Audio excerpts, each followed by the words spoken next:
The day Karen tried to evict me from my own dock started like any other calm water morning sun and me enjoying a cup of coffee while watching the lake shimmer. Then came the storm, not from the sky, but from the HOA president herself.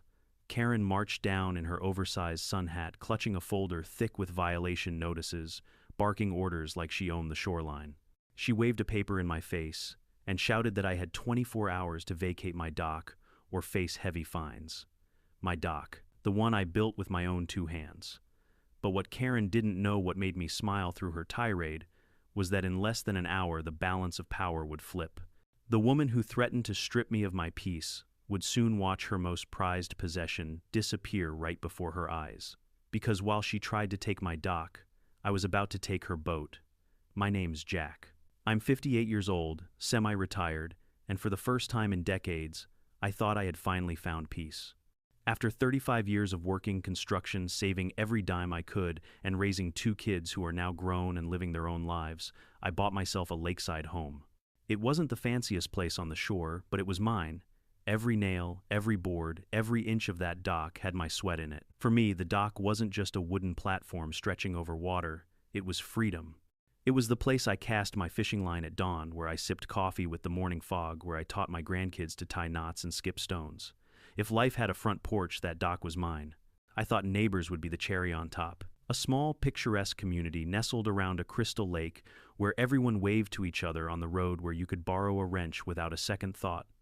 But if there's one thing I didn't count on, it was the HOA. Or more specifically, Karen. Now, Karen wasn't the kind of person you could ignore. She made sure of that.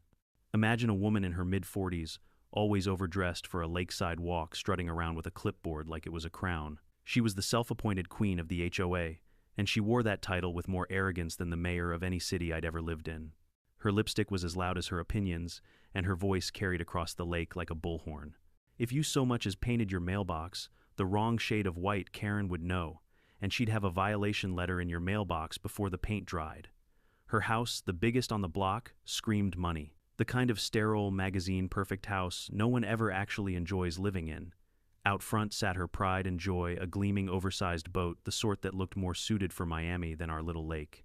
She polished it like it was a crown jewel, paraded it around the water every weekend, and always managed to park it just a little too close to my dock. Sometimes I swear I'd hear the faint bump of fiberglass against my boards at night, like the boat was trying to pick a fight on her behalf.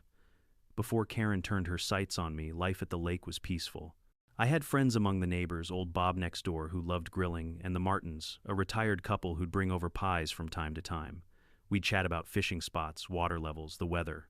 Nobody cared if your grass was in